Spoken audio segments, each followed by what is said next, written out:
gonna break your teeth, but they don't.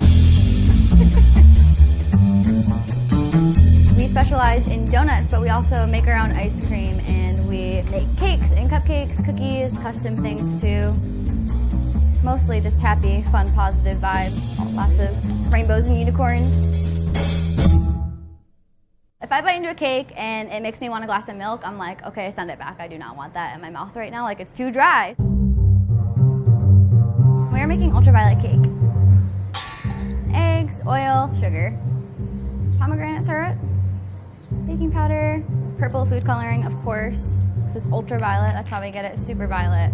And then milk. I'm looking for a lighter color and an overall like thicker consistency, no clumps. And then we're gonna bake it at 350. I hate snow, I really hate snow.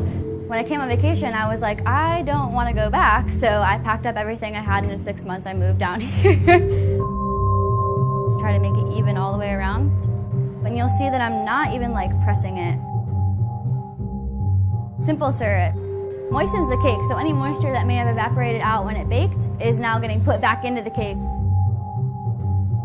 Our regular vanilla buttercream that I put pomegranate juice and blueberry extract into. And just a squeeze of lemon so that acidity cuts the sweetness. Certain colors have certain effects on people psychologically.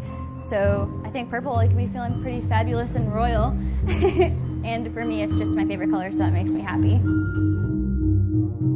Icing was actually developed to preserve cakes. It wasn't even made to look cool or to taste good. It was literally just to seal an airtight thing so the cake didn't dry out. It's so crazy.